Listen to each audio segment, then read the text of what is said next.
Abra aí Atos 2,42, diz assim: e perseveravam na doutrina dos apóstolos, e na comunhão, e no partir do pão, e nas orações.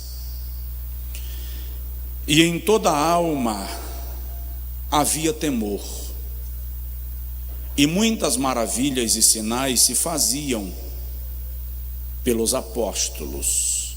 Diga amém. Agora diga comigo assim: Senhor, fala comigo. Amém. Pode assentar, amados, em nome de Jesus. Nós temos irmãos conosco em casa, milhares deles, adorando ao Senhor e recebendo a ministração da palavra de Deus.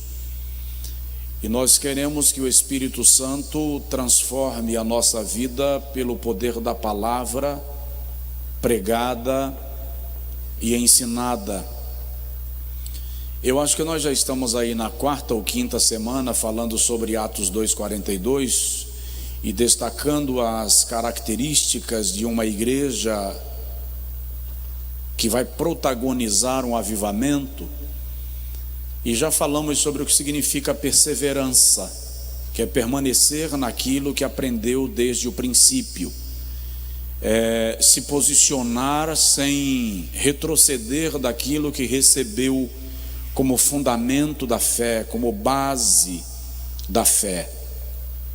Já falamos ao longo dessas semanas anteriores sobre os tipos de doutrinas que são conhecidas e que terminam por permear e reger os sistemas religiosos do nosso tempo, lembrando que compete à igreja seguir a doutrina que se fundamenta em Cristo Jesus, que é fundamentada nos ensinos de Jesus para o seu povo.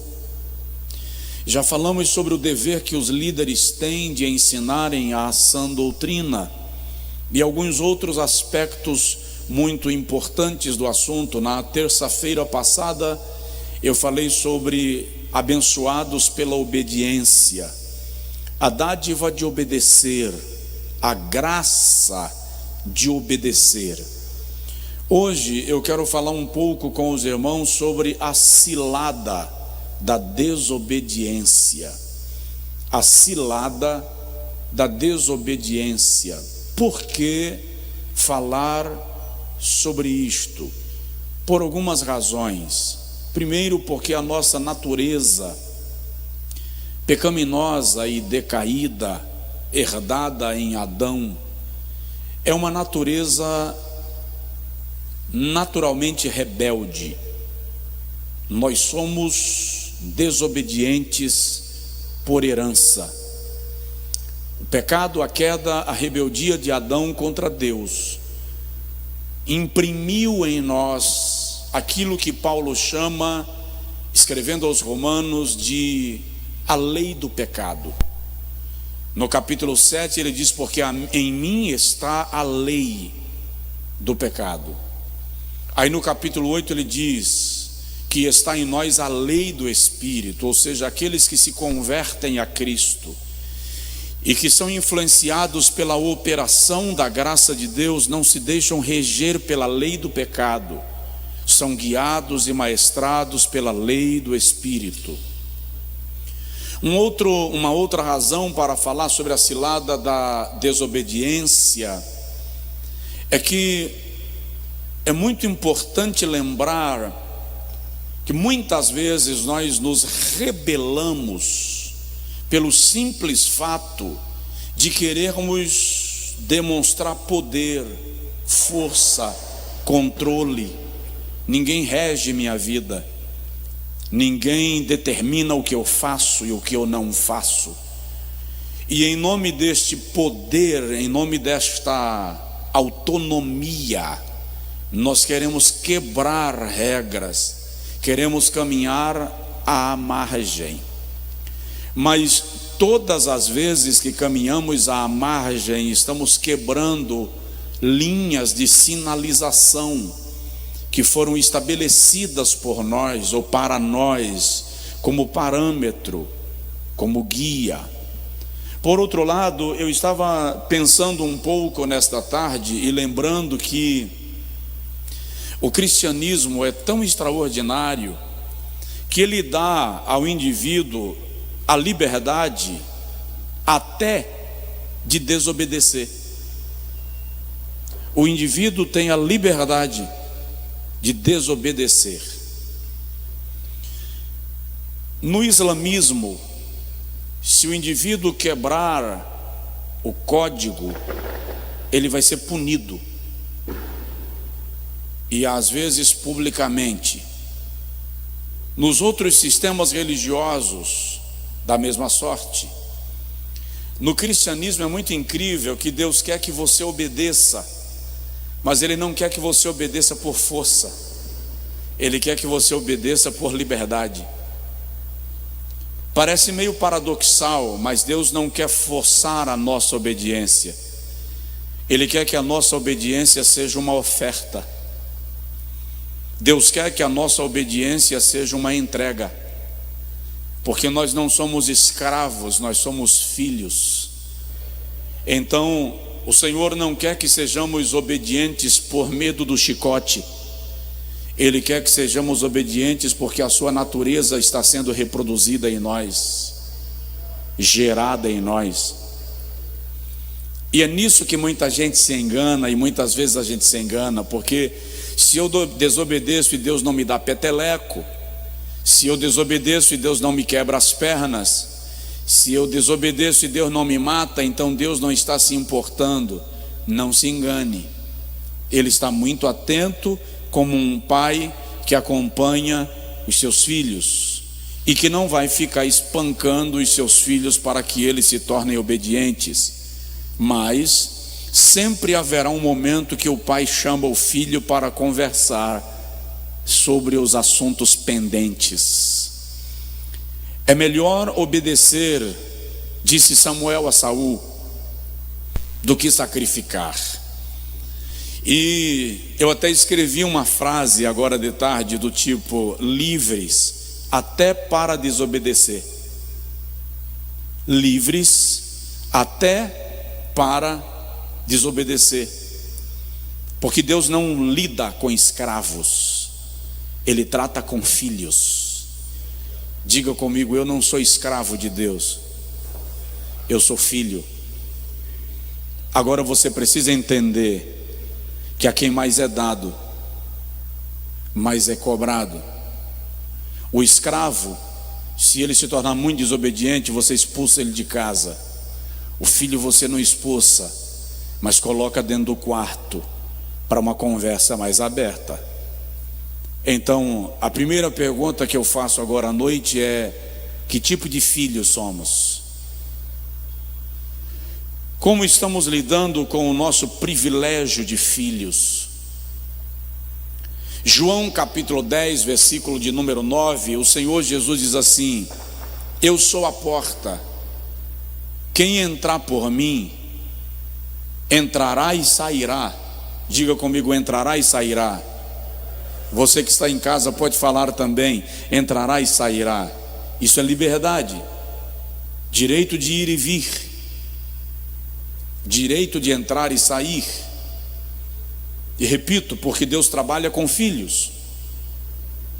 Eu gosto muito de alguns trocadilhos de Paulo, sobretudo na carta aos Romanos, que é a mais rica das cartas doutrinárias.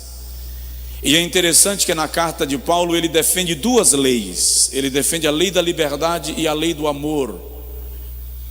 Na lei da liberdade, Paulo diz: eu sou livre para fazer o que eu quiser. Na lei do amor, ele diz: dentro da minha liberdade, se aquilo que eu vou fazer leva o meu irmão a pecar, então eu não faço, por amor ao meu irmão. Então, ao mesmo tempo que Paulo parece que vai soltar a gente para viver sem freio, ele vai lá e trava a gente com base na lei do amor. Quando a Bíblia diz que eles perseveravam na doutrina dos apóstolos, não está dizendo que eles eram escravizados, sofriam uma lavagem cerebral com base nos ensinos dos apóstolos. Eles eram livres também para não obedecer. Se o irmão lê Atos capítulo 5, quando Ananias e Safira, eu gosto de chamar de Nani e Safi, quando Nani e Safi chegam diante de Pedro e eles soltam uma mentira. Ananias e Safira morreram por causa da mentira, mas Pedro diz assim: porventura, sendo teu, tu não eras livre para reter e livre para entregar? Por que então mentistes ao Espírito Santo? Presta atenção, quando você é livre, sua responsabilidade é maior, porque você responde pela liberdade que recebeu. Está me entendendo? Diga amém. Então, eles perseveravam na doutrina dos apóstolos, eram livres para obedecer à doutrina como oferta de filhos. Mas o que eu quero compartilhar com você é que nessa liberdade da obediência, muitas vezes nós optamos pelo caminho da desobediência e caímos numa cilada. E normalmente a cilada da desobediência, como qualquer laço, trará consequências para aqueles que optam pelo caminho da rebeldia. Perseverar na doutrina dos apóstolos, então, é rejeitar a cilada da desobediência. Por quê? Porque a desobediência te faz escravo. A desobediência te escraviza. Lá no livro de Juízes, capítulo de número 6, aliás, o livro dos Juízes, ou o panorama do livro dos Juízes é o seguinte: Israel tem mais ou menos 300 anos que saiu do Egito e conquistou a terra. No livro dos Juízes já tem uns 300 anos de terra de Canaã. Todas as tribos estão instaladas, Israel já está organizado como povo. Ao redor de Israel existem algumas nações tradicionalmente inimigas e que querem, porque querem o pescoço da nação de Israel, mas o Senhor os preserva. Enquanto Israel permanece fiel a Deus e obediente aos mandamentos de Deus, nenhuma nação prevalece contra eles. De repente a Bíblia diz assim: e Israel pecou, e Israel se rebelou, e Israel se desviou, e caminhou por outros deuses. Aí se levanta um povo que escraviza Israel. O capítulo 6 de Juízes, por exemplo, quando os midianitas escravizam o povo de Israel, o texto é muito claro quando mostra no versículo de número 9 e 10: eles se esqueceram da palavra do Senhor, não ouviram os profetas que o Senhor lhes enviou, caminhou segundo o seu próprio coração. Então os midianitas vêm e lhes escravizam. Os midianitas eram um povo nômade, oriundo da região do Neguebe, mas era um povo violento, e era um povo, eu vou chamar de virulento. Eles atacavam em bandos, eram ataques em forma de hordas. O primeiro bando atacava, quando as pessoas estavam ofegantes pelo ataque, o segundo bando atacava, e o terceiro, e o quarto, de modo que não dava tempo de as nações inimigas se refazerem. Eram ataques contínuos, inesperados, repetitivos, de frentes diferentes. De modo que no capítulo 6 de Juízes, versículo 3 e 4, por causa dos ataques dos midianitas, a Bíblia diz que havia fome na terra, e o povo de Israel se enfraqueceu muito, por causa da desobediência. No capítulo de número 7, quando Deus faz uma série de exigências a Gideão, do tipo: tem 32 mil, manda os covardes voltarem. Gideão manda agora o que restou tomar água. Quem tomar de uma forma vai para a guerra, quem tomar de outra não vai para a guerra. E o Senhor vai dando diretrizes a Gideão. Na verdade, Ali não era uma estratégia de batalha. O que Deus estava fazendo com Gideão era: eu preciso te trazer para a posição da obediência. Você vai me obedecer na linha de risco, porque eu só posso libertar vocês a partir do princípio da obediência. Tudo que o Senhor determina, Gideão faz com medo, mas faz. Com medo, pastor? Ele está com tanto medo que Deus diz assim: desce lá no arraial dos midianitas no meio da noite, enquanto eles dormem, que eu vou falar com você, para você ver que eu estou contigo. Aí Gideão diz: eu ir lá no arraial dos midianitas, eles estão dormindo, mas o senhor quer que eu vá lá? Aí o senhor diz: tá, já que você está com medo de ir sozinho, chama o teu conservo Puá, para que ele desça contigo. Era medo. Deus estava desafiando Gideão à obediência. Então, a desobediência, a cilada da desobediência te escraviza. A desobediência é como a teia da aranha quando fisga a mosca. Quanto mais ela se mexe, mais ela se enrosca. E o interessante é que uma teia de aranha é sensível, é pequena, é singela, é frágil, mas a mosca não consegue escapar, o mosquito não consegue escapar, porque a desobediência é aquele caminho que você diz: eu tenho o comando da situação e eu posso administrá-lo, e você vai perceber que cada passo que você dá na cilada da desobediência, mais preso você se torna dela.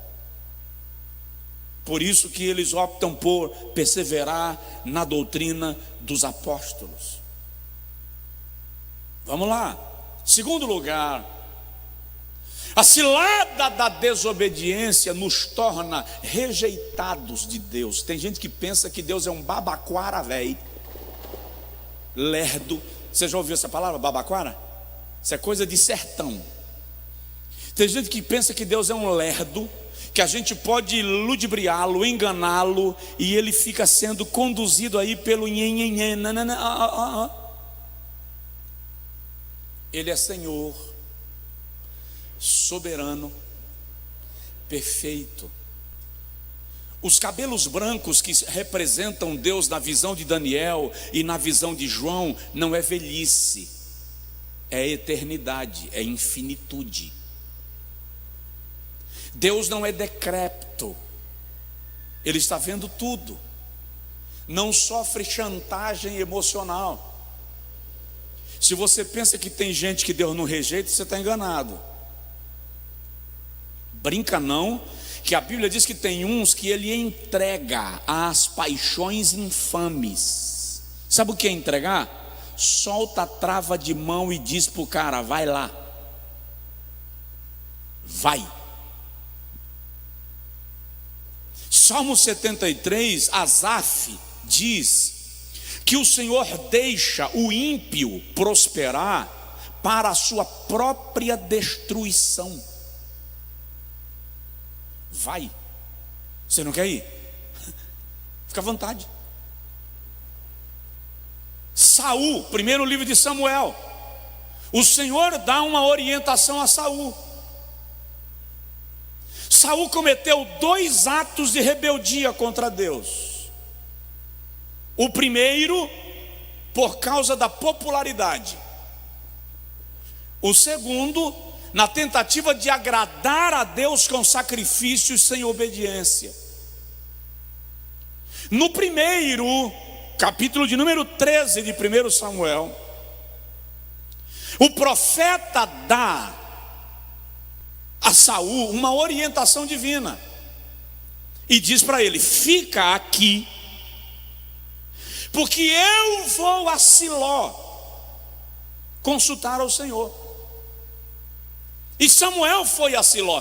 Siló era a casa de oração, Siló era o centro de peregrinação, Siló era a escola de ministérios, Siló era a escola de profetas, era a sede do ministério, vamos dizer assim. Saul ficou com os homens e Samuel foi, só que Samuel demorou. Quando Samuel demorou, a Bíblia diz que o povo começou a se dispersar. E Saul se preocupou quando ele viu que o povo estava se dispersando. Quando ele viu que o povo estava se dispersando, o que ele fez? Levantou um altar e ofereceu no altar um sacrifício. Só que o rei não poderia oferecer sacrifícios no altar. Isso era missão do sacerdote. Saul quebrou uma regra, e a Bíblia diz que quando ele terminou de oferecer sacrifício, Samuel chegou. E Samuel diz: que é isto que fizeste? O Senhor teria aprovado o teu reino. Sabe o que Samuel está dizendo? Você seria o que Davi vai se tornar. O Senhor teria aprovado o teu reino. Você seria o que Davi vai se tornar. Mas por que te precipitaste em oferecer sacrifício? 13, 14.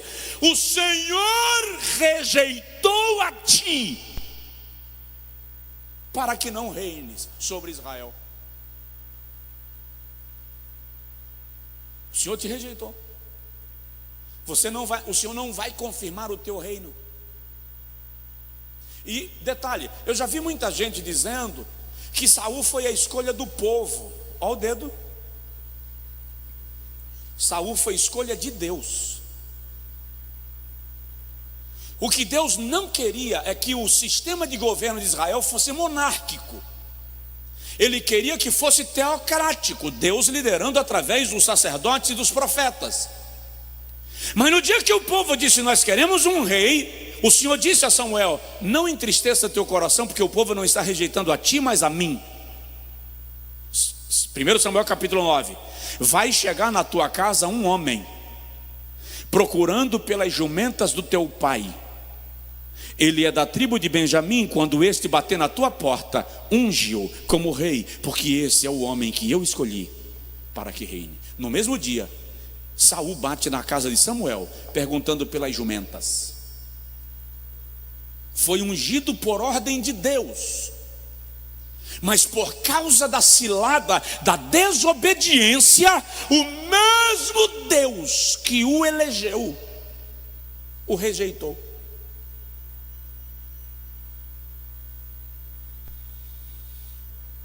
Tem alguém aí? Diz um amém de vez em quando, para eu ter a sensação que já tem cadeira ocupada. É pouquinho, mas tem. Então, veja que a desobediência ao ensino, à orientação divina, à ordem divina, é perigosa. Terceiro, a desobediência afasta de nós a presença de Deus. Irmãos, essa questão de presença de Deus é muito séria.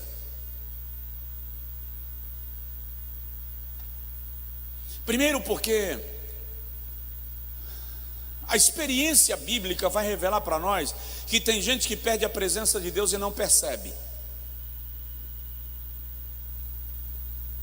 Perde a presença de Deus e não percebe. Juízes capítulo 16, versículo 20. Quando Sansão entrega o segredo do seu nazireado a Dalila, 3 tentativas anteriores, quando Dalila diz: lá vem sobre ti os filisteus, ele se levanta e quebra as amarras. Mas na 4ª vez, quando ela diz: vem sobre ti os filisteus, o texto diz em Juízes 16, 20, que ele se levantou para ir contra os filisteus, porque ele não sabia que o Espírito de Deus já não era com ele. O Espírito saiu e Sansão não percebeu.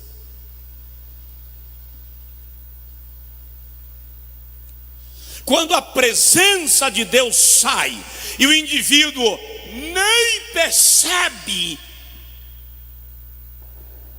significa que o seu estado de letargia, de demência, chegou num nível exacerbado. A consciência cauterizou. O que é cauterizar? Literalmente, colocar o bolo no forno e esquecer lá. Torra. Passou do ponto, perdeu a sensibilidade, perdeu a percepção. Então a desobediência vai fazendo o indivíduo caminhar para distante de Deus, sem que ele perceba que está se afastando do ponto onde ele não poderia sair.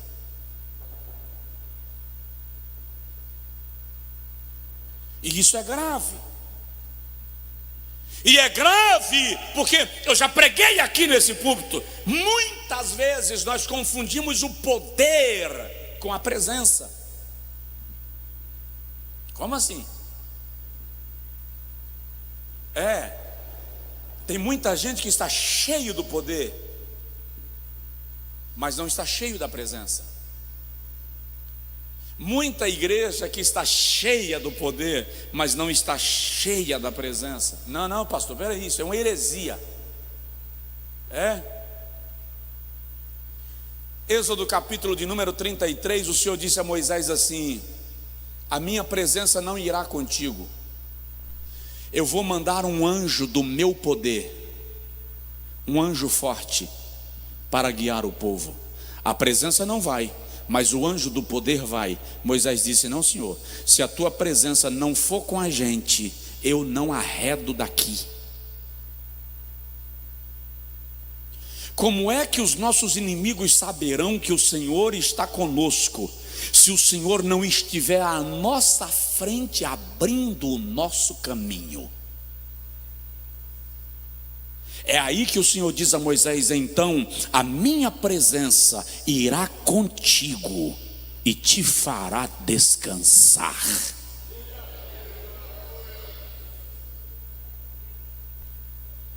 Elias foge de Jezabel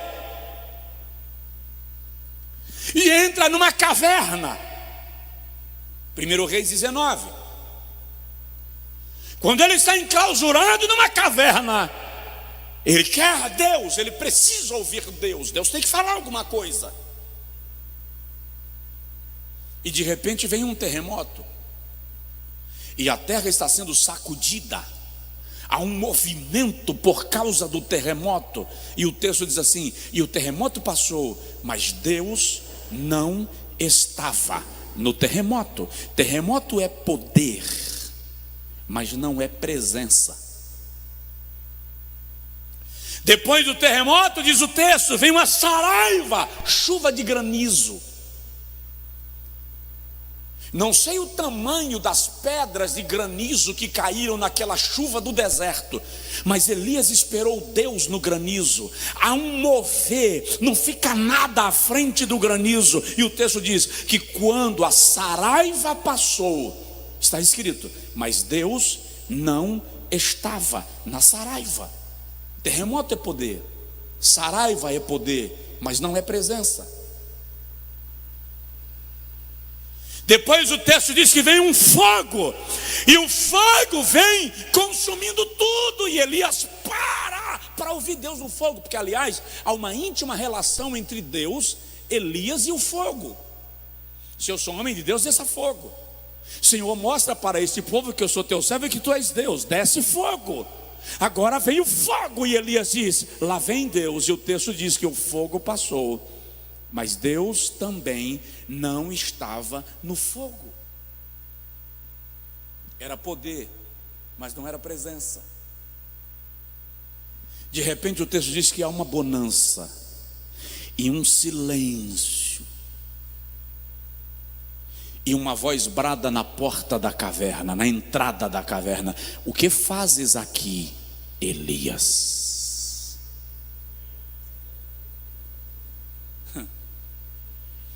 Então nós precisamos entender que a presença de Deus não pode ser perdida. percebê-lo, senti-lo, desfrutá-lo, comungarmos-nos com Ele, é imprescindível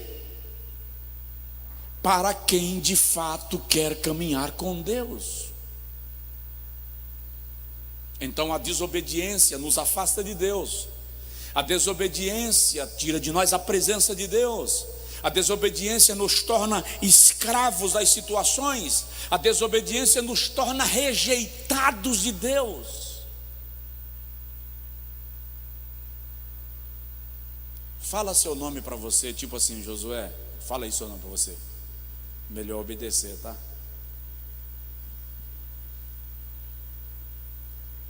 Quarto lugar, a cilada da desobediência pode nos consumir pelo fogo de Deus. Desobediência mata. Eu tenho dito a algumas pessoas nesse tempo desafiador que nós estamos vivendo, que alguns de nós está agindo de maneira desobediente, rebelde, em nome de Deus. Eu preciso que você entenda que em todo princípio de rebelião Deus não está, em todo princípio de desobediência Deus não está. Lá no livro de Levítico, capítulo 10, dois sacerdotes entram no lugar santo para oferecer sacrifício para Deus.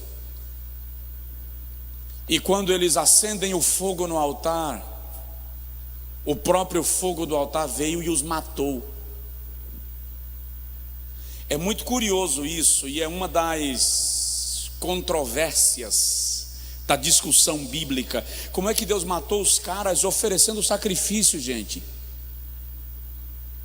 Eles estavam no altar oferecendo sacrifício. Não, eles não estavam fazendo como os filhos de Eli. Os filhos de Eli, a Bíblia diz que levavam mulheres para o lugar santo dos santos, assim, a fim de prostituir. Eles estavam profanando e afrontando a santidade de Deus. Não é o caso dos filhos de Arão.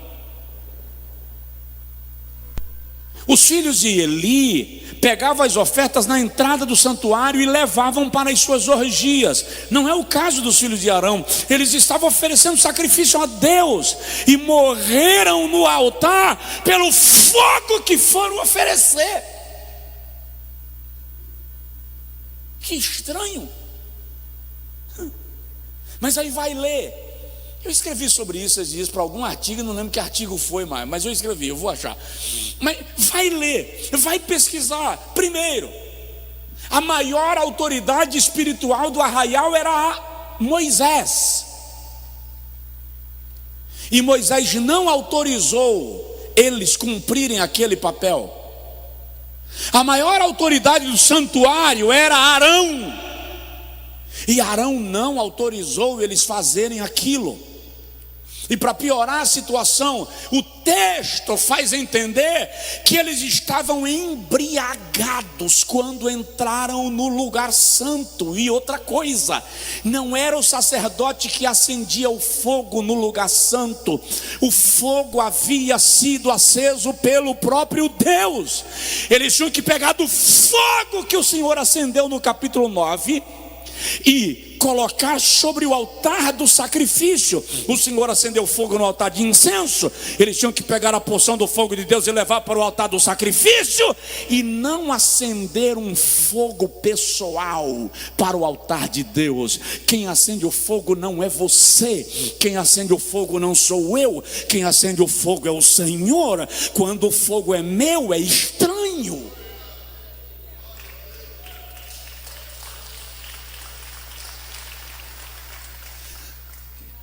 A ação pode ser boa, mas a motivação é equivocada. A ação pode ser a ideal, mas a intenção não agrada a Deus. E Deus nunca, segura isso, Deus nunca recebe algo meu e seu sem analisar a intenção.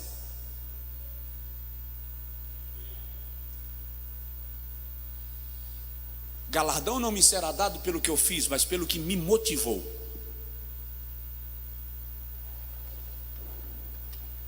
Por isso que vai ser provado no fogo. Então, a cilada pode me matar, a desobediência é uma cilada que pode me matar na presença de Deus. A desobediência é uma cilada que pode me destruir na presença de Deus. Lembra de, como é o nome do cara lá, do rei Assuero? Amã, né? Que planeja a morte de Mardoqueu. É muito interessante aquela história, porque todo mundo conhece o episódio. Amã montou a forca para matar Mardoqueu, conseguiu um ofício do rei, marcado pelo anel do rei, ordenando a morte dos judeus. Mardoqueu manda um recado para Esté e diz assim: entra na presença do rei e pede para o rei ter compaixão, intercede por nós. Esté responde: tu sabes que ninguém pode entrar na presença do rei sem ser chamado. Se eu for à presença do rei sem ser chamado e ele não estender o cetro sobre mim, eu morrerei. Aí Mardoqueu, eu gosto disso, Mardoqueu diz assim: se tu não fizeres nada, de outra parte Deus levantará socorro para o seu povo. É muito lindo isso. Aí Esté manda dizer a Mardoqueu: coloca o povo aí em jejum, e também eu aqui, as minhas moças, jejuaremos. Aleluia. E no terceiro dia eu irei ao rei, e se ele me estender o cetro, entrarei na sua presença, e se ele não estender o cetro, eu morrerei conforme a lei, e se eu morrer, morri fazendo alguma coisa. E quando ela entra diante do rei, o rei lhe estende o cetro, porque o jejum e a oração vai mexer o braço do rei.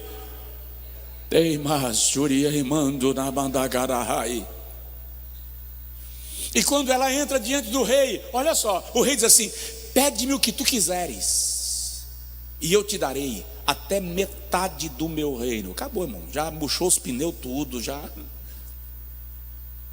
Aí Esté diz assim: eu quero que o rei venha ao meu palácio para um banquete, e eu quero que venha o rei e o primeiro-ministro Amã. E o rei vai para o banquete e leva Amã. No meio do banquete, quando o rei está comendo do banquete que a rainha ofereceu, ele de novo olha para ela e diz assim: pede-me o que tu quiseres, já te disse, e eu te darei a ti até metade do meu reino.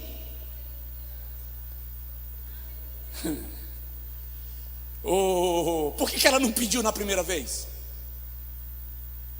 Porque na primeira vez ela estava no palácio dele e ela queria fazer o pedido no palácio dela, porque o lugar que você faz o pedido também conta.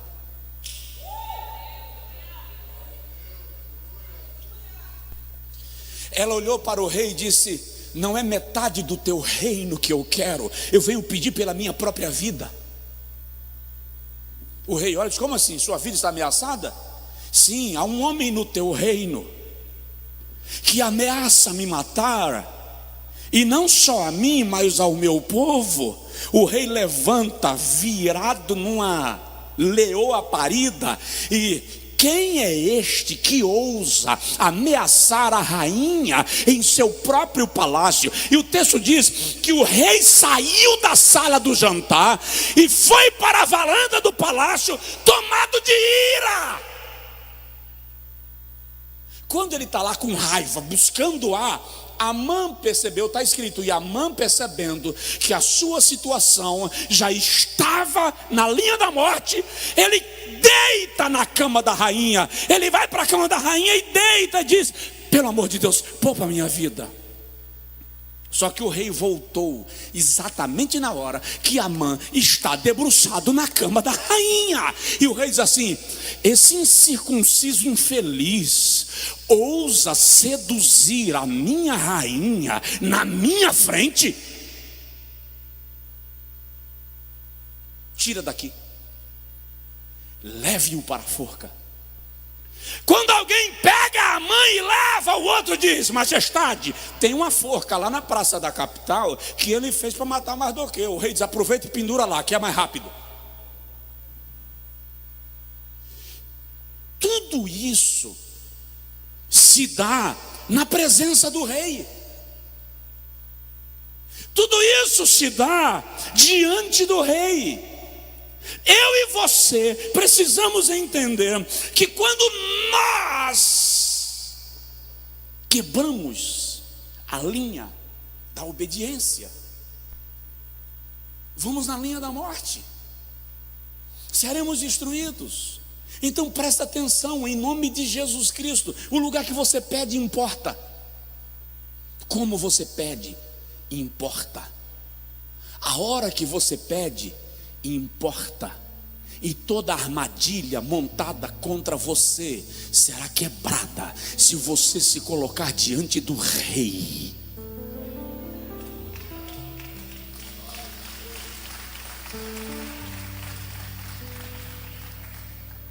Vamos terminar? Terça a gente continua. Deixa eu falar mais um. A cilada da desobediência mata.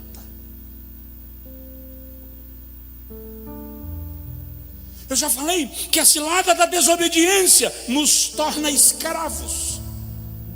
A cilada da desobediência nos torna rejeitados de Deus. A cilada da desobediência afasta de nós a presença de Deus. A cilada da desobediência nos mata diante do rei. Amã ditou a sua própria sentença diante do rei.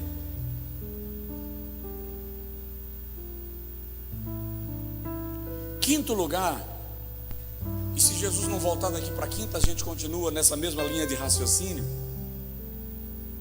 A cilada da desobediência nos tornará opositores do reino de Deus,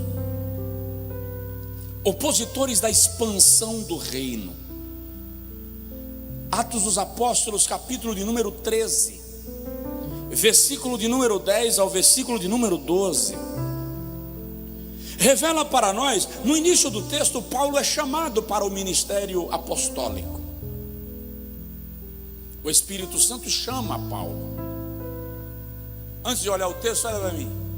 Veja como é interessante esse episódio. Porque no capítulo de número 1 de Atos, tem uma vaga no grupo apostólico.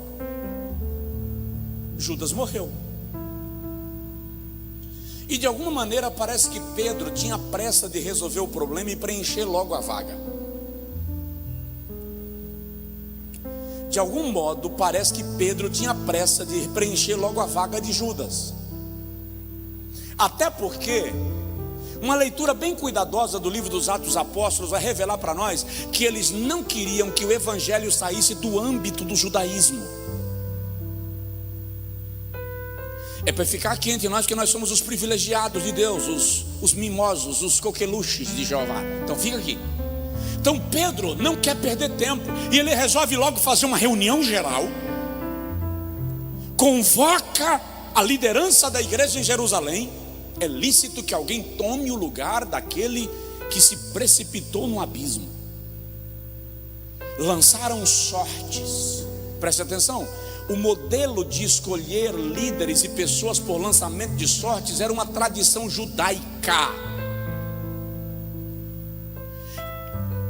Escolheram Matias, preencheu a vaga, ocupou a cadeira, mas não resolveu o problema da missão apostólica. Porque Matias tinha sido escolhido do colegiado, mas não tinha necessariamente sido o escolhido do Espírito Santo. Aí no capítulo 13 de Atos, a Bíblia diz assim, o Espírito Santo diz assim: separai-me a Barnabé e a Saulo para a obra que eu os tenho chamado. Agora Deus está escolhendo. Em Atos 1, o colegiado escolhe. Em Atos 13, o Espírito Santo escolhe. Matias não aparece no cenário da história da igreja em nenhum momento, mas aquele que o Espírito Santo escolheu se torna o apóstolo dos gentios e propaga o evangelho pela Europa, pela Ásia e ainda em territórios da África. O evangelho chegou até nós por causa desse camarada que o Espírito Santo escolheu, Paulo. Como assim, pastor? Ele queria ir pregar na região da Ásia. E a Bíblia diz no capítulo 13 de Atos que ele queria ir e o Espírito de Deus não lhe permitiu. Olha bem para mim, por favor. Como é que eu quero ir pregar o evangelho e o Espírito Santo não quer deixar? Isso entra na cabeça dos crentes poderosamente pentecostais? Não. Se está havendo impedimento à pregação do evangelho, isso é demônio. E não era demônio, era o Espírito Santo que não queria. E já que o Espírito Santo não me deixa ir para Bitínia, Paulo então quer ir para Antioquia da Psídia. E ele diz de novo, e o Espírito Santo não lhe permitiu. Isso está em Atos 16, me parece. O Espírito de Deus não lhe permitiu. Segunda vez, o Espírito de Deus, deixa eu conferir a referência, que é para ninguém dizer que eu estou pregando heresia. Atos 16, versículo de número 6 a seguir. Terceira vez, Paulo quer ir para um outro lugar, e de novo o Espírito de Deus não lhe permitiu. Lá vai. E passando pela Frígia e pela província da Galácia, foram impedidos pelo Espírito Santo de anunciar a palavra na Ásia, uma vez. E quando chegaram a Mísia, intentavam ir para Bitínia, mas o Espírito Santo não lhe permitiu. E tendo passado por Mísia, desceram a Troade. Lá Paulo tem uma visão, e na visão alguém aparece para ele e diz: passa a Macedônia e ajuda-nos. E Paulo, entendendo que o Espírito Santo queria que ele fosse naquela direção, seguiu para a Europa, onde ele anunciou o evangelho. Da Europa o evangelho veio para a América, chegou até nós aqui na ponta do continente, porque 2000 anos atrás Deus já estava olhando para a feira de Santana e dizendo: eu quero que aquele povo que nem sabe que eu existo seja alcançado.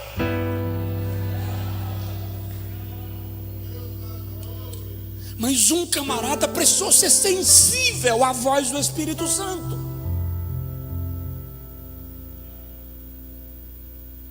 Só que no capítulo 13 de Atos, versículo de número 10 até o versículo de número 12, Elimas, o mágico,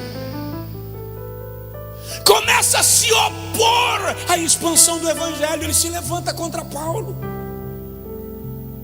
Ele quer bloquear a pregação do evangelho. Diz o texto no versículo 8: resistia-lhes Elimas, o encantador, assim o seu nome se interpretava, procurando apartar da fé o procônsul. Todavia Paulo, cheio do Espírito Santo, fixando os olhos, disse para ele: ó filho do diabo, de todo engano e malignidade, inimigo da justiça, não cessas de perturbar os retos do caminho do Senhor. E Paulo lança sobre ele uma ordem espiritual. E o texto diz que Elimas, no mesmo instante, ficou cego. Todas as vezes que eu decido caminhar pela cilada da desobediência, eu estou decidido a impedir que o reino de Deus se expanda, que o reino de Deus cresça. Gente,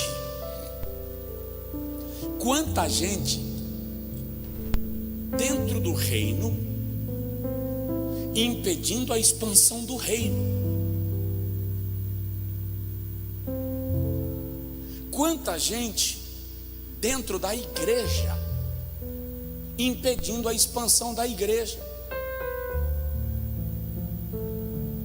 Você está pregando o evangelho e os filhos de Elimas estão dentro da igreja, cochichando no ouvido do outro e despregando. Sai do templo, vai para a tenda, vai para o corredor, vai para o banheiro, telefona, passa mensagem e fica desfazendo o que está sendo dito. Ó filho da malignidade, servo de Satanás, filho de Elimas, que a escuridão venha sobre ti. É o que Paulo diz aqui para o camarada. Porque todos aqueles que trabalham contra a expansão do reino são filhos da malignidade. Foi duro demais agora, não foi? Mas é isso mesmo, está impedindo a expansão do reino. Uma das coisas que nós vamos ter que aprender é que o reino de Deus é maior do que as minhas intenções. O reino de Deus é maior do que eu. O reino de Deus é maior do que o meu ministério. O reino de Deus é maior do que a minha denominação. O reino de Deus é maior do que a minha ambição. Eu acho engraçado quando eu vejo gente brincando com o reino de Deus, como se o reino de Deus fosse a minha fazendinha, o meu sítio. Eu vejo líderes manipulando ovelhas como se fosse rebanho deles. Eu vejo líderes manipulando súditos do reino como se os súditos do reino fossem súditos seus, quando na verdade são súditos do rei. É que nós no Brasil não entendemos nada de monarquia. Para a gente compreender como funciona um reino, preste atenção, num reino não existem duas ordens, só existe uma, a do rei. Num reino não existem duas autoridades, apenas uma, a do rei. E quem ele quiser, ele delega a autoridade para cumprimento de uma missão em nome do rei. Num reino ninguém leva a glória, só o rei. Num reino o mérito não é de ninguém, só do rei. Num reino, quem se levanta contra o reino está se levantando contra o rei. No reino, quem fere um soldado do rei está ferindo ao próprio rei.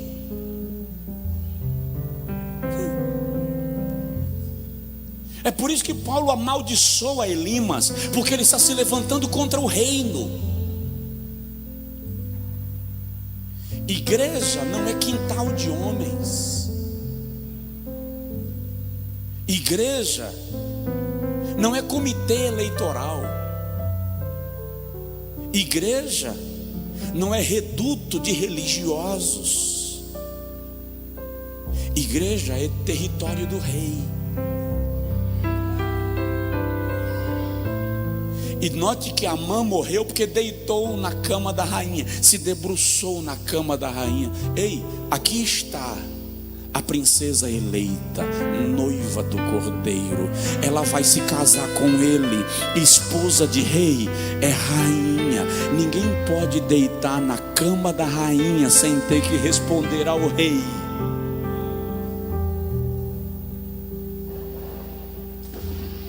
Por alguma razão isso não entra na nossa cabeça. Eu não sei para que servem esses 2 quilos de massa que tem dentro dessa caixa óssea.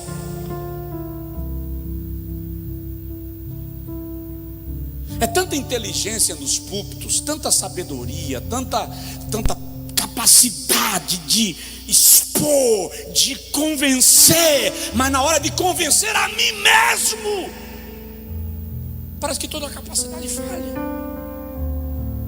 Eu consigo falar para uma multidão de milhares e não consigo falar para mim mesmo. Que isso aqui não é meu, que vocês não são meus, que vocês não são propriedades minhas, nem quem está aqui, nem quem está em casa. Nós somos do rei. Bata aí no peito e diga: eu sou do rei. E quem se levanta contra você, quando você está cumprindo a missão do rei, se levanta contra o reino. Entende? De vez em quando eu quero esquentar minha cabeça com algumas coisas do reino. De vez em quando eu quero me estressar. Quando eu vejo gente brincando com as coisas do reino e às vezes até pensando que eu sou meio idiota, e eu fico nervoso, porque isso é uma coisa que me deixa nervoso, é quando o cara pensa que eu sou besta, eu fico ruim.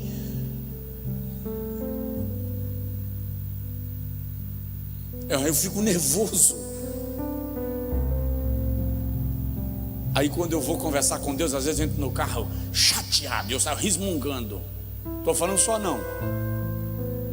Estou conversando com Deus, estou dizendo para Ele o que está me chateando, que eu não estou gostando, que eu estou nervoso. E aí, às vezes, lá no meio das folhagens, no final da floresta, linguagem figurada, tá? Eu ouço Deus soprar um vento e apenas dizer assim: por que você não se aquieta? Já que você entende que tudo isso é meu.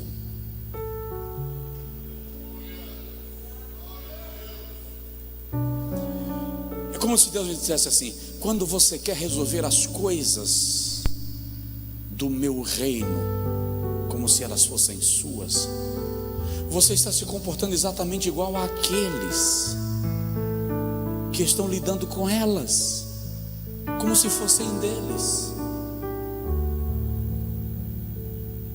Descansa. Eu estou vendo. Eu estou acompanhando. Uma igreja só será protagonista do avivamento quando ela entender isso. Isso aqui não é meu nem seu. É do rei e nós somos dele. Nós somos dele. Tem umas decisões, sabe, eu já estou terminando, que são muito fáceis de tomar. São muito práticas. É só você chegar lá e dizer assim: vai funcionar assim. Não quero, Deus abençoe, tchau.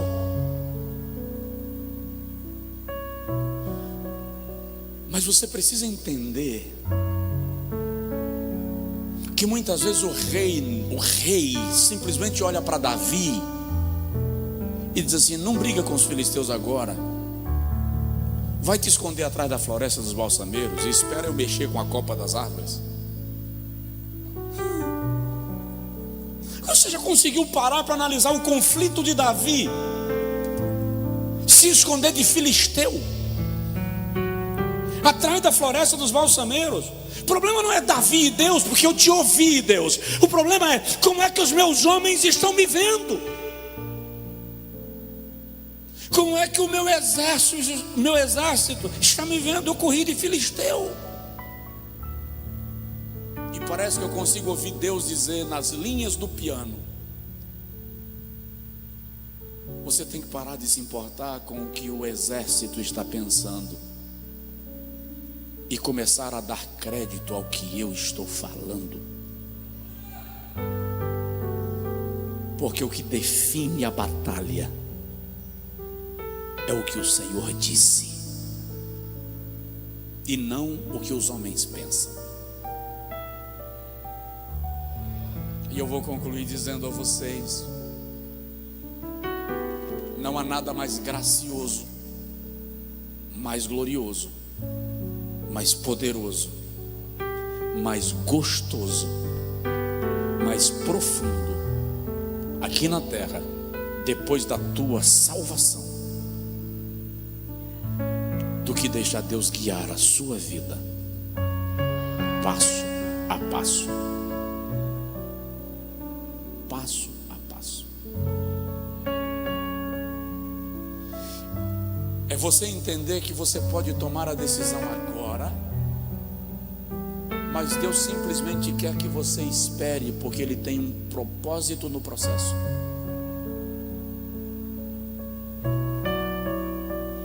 É você entender que no processo Deus está te dando algumas aulas que ninguém te daria. a gente não entende isso. Mas não caia na cilada da desobediência. Se Deus te mandou sentar, senta e espera. Se Deus mandou você levantar, põe-te de pé. Se Deus te mandou ir, vai. Se Deus te mandou ficar, fica. E se Deus disse a você: não coma pão, nem beba água naquele lugar, não deixe outro profeta trazer uma segunda mensagem. Só quem estuda a Bíblia lembra desse episódio. O profeta foi ajudar a profetizar contra o altar, e Deus falou com ele: vai lá. Segundo Reis 13, vai lá. Agora você não come pão, não bebe água, nem volta pelo mesmo caminho. Sim, senhor. Foi lá, profetizou. Quando ele profetizou, o altar rachou. O rei apontou o dedo para ele e disse: prenda. O braço do rei ficou estendido. Ele teve que orar para o braço do rei voltar. Aí chega outro profeta e diz: Deus, o Deus que falou contigo para você não comer pão nesse lugar, nem beber água, nem voltar pelo mesmo caminho, apareceu a mim, o mesmo Deus, e disse para você parar na minha casa e comer.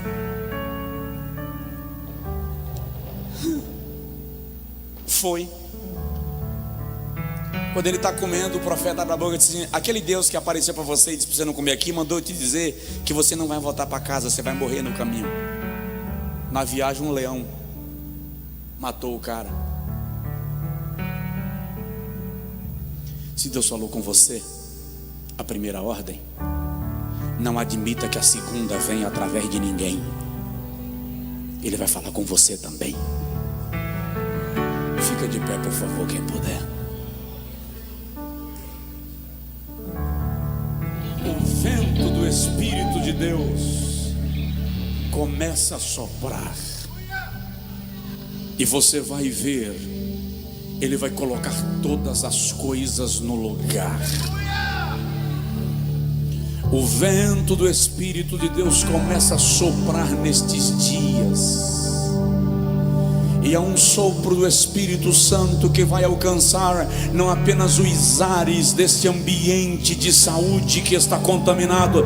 O vento do Espírito Santo vai soprar na igreja. O vento do Espírito Santo vai soprar nos governos. O vento do Espírito Santo vai soprar na economia. O vento do Espírito Santo vai soprar na produção. O vento do Espírito Santo vai soprar na indústria. O vento do Espírito vai soprar na família. Há um vento que começa a soprar nestes dias. Eu e você veremos esse vento soprando. E presta atenção: quando esse vento soprar, coisas que eram já não serão. Indivíduos que estavam já não estarão. Aqueles que não eram vistos serão manifestados. Os que eram desconhecidos se tornarão revelados. E muitos que se sentem acima de qualquer linha de toque, a soberania vai alcançá-los. Porque o vento do Espírito Santo já começa a soprar. Por amor à igreja, por amor ao povo de Deus. Aleluia! E quando Ele sopra, cada osso move-se do seu lugar.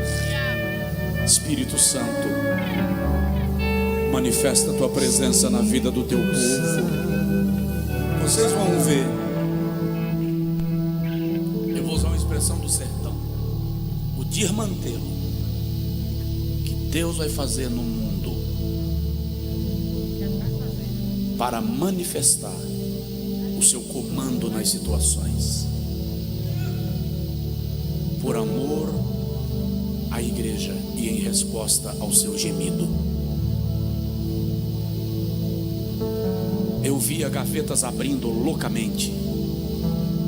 A abrindo e fechando diversas gavetas. Não eram gavetas de uma sala, eram gavetas de salas e salas e salas. Gavetas abrindo e fechando, papéis sendo esvoaçados como pelo vento, mas não jogados ao chão, reposicionados em gavetas diferentes sobre mesas.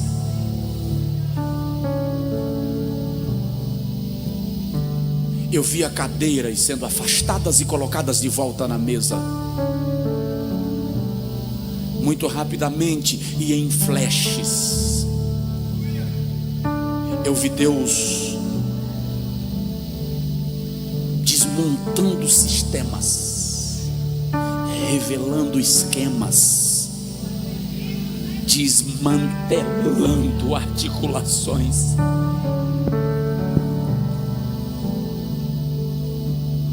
Por causa do gemido da igreja, não vai demorar, não vai demorar.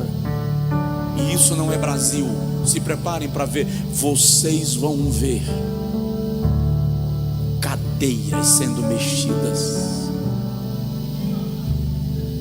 esquemas manifestados. Eu estou falando de mentiras grandiosas. Eu não estou falando de coisinha, não. Eu estou falando de mentira grandiosa que Jeová vai manifestar aos olhos do mundo para desmantelar o sistema do diabo que quer escravizar o rebanho do Senhor. O Senhor o disse, o Senhor o faz, que Ele é Deus.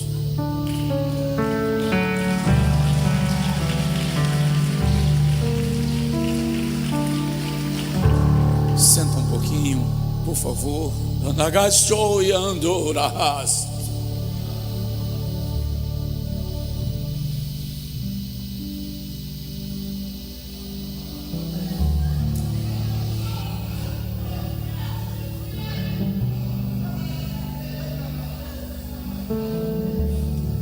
Aleluia.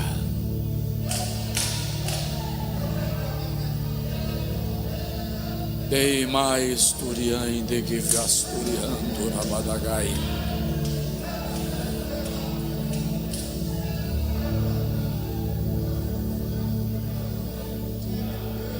Aleluia.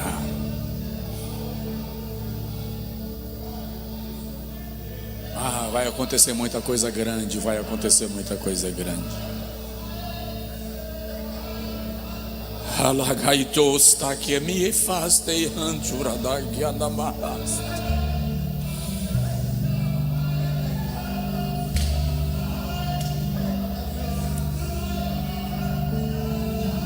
Vai acontecer muita coisa grande. E não precisa ter medo. Não precisa ter medo. É por amor à igreja. E ouvindo o gemido da igreja, o Senhor virá em socorro dos seus.